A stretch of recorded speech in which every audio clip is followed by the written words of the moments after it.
দেশীয় পোশাক শিল্পকে সুরক্ষা ও বাণিজ্যিক স্বার্থ রক্ষায় ভারতের বাণিজ্য মন্ত্রণালয় নতুন একটি নির্দেশনা জারি করেছে। নির্দেশনায় বলা হয়েছে, এখন থেকে বাংলাদেশ থেকে আসা তৈরি পোশাক পণ্য শুধুমাত্র কলকাতায় ও মুম্বাইয়ের নাভা সেবা সমুদ্র বন্দর দিয়ে ভারতে প্রবেশ করতে পারবে।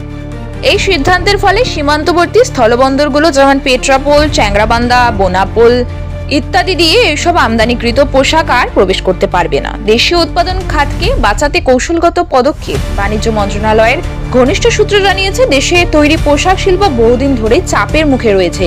বিদেশে, বিশেষ করে বাংলাদেশি সস্তা পোশাক বাজার দখল করে নিচ্ছে। এমন বাস্তবতায় দেশীয় শিল্পের স্বার্থে এমন কৌশলগত সীমাবদ্ধতা আরও জারি হয়ে পড়েছে।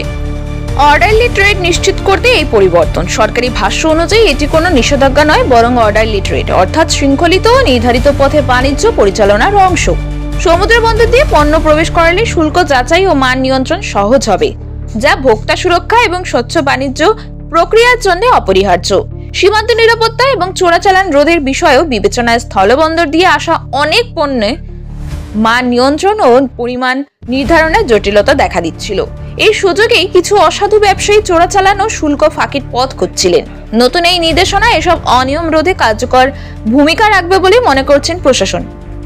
দ্বিপাক্ষিক সম্পর্ক অব্যাহত থাকলেও জাতীয় স্বার্থ অগ্রাধিকার।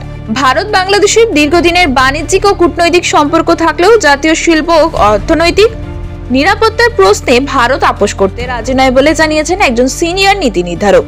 তার ভাষায়, বন্ধুত্ব জায়গা আছে, তবে ব্যবসা ন্যায্য প্রতিযোগিতা থাকা চাই। বাংলাদেশের উদ্বেগ স্বাভাবিক, তবে ভারতের সিদ্ধান্ত চূড়ান্ত। বাংলাদেশের কিছু রপ্তানিকারক এবং ব্যবসায়ী মহল এই পরিবর্তনের উদ্বেগ প্রকাশ করছে। তবে ভারতীয় বাণিজ্যিক বিশ্লেষকদের মতে এটি একটি নীতি নির্ধারণী পদক্ষেপ, যা সময় উপযোগী, বাস্তব ভিত্তিক এবং দীর্ঘমেয়াদে ভারতের অর্থনীতির জন্য সুফল বয়ে আনবে। শেষ কথা, ভারতের এই পদক্ষেপ দেশীয় শিল্পকে নতুন শক্তি দেবে, বিদেশি প্রতিযোগিতায় ভারসাম্য আনবে এবং ভবিষ্যৎ বাণিজ্য নীতির ভিতকে আরও দৃঢ় করবে। বন্ধুত্ব থাকবে, তবে শর্ত হবে সমতা ও স্বচ্ছতার ভিত্তিতে। নতুন নতুন আপডেট পেতে সাবস্ক্রাইব করুন নিউজ আপ ডেইলি।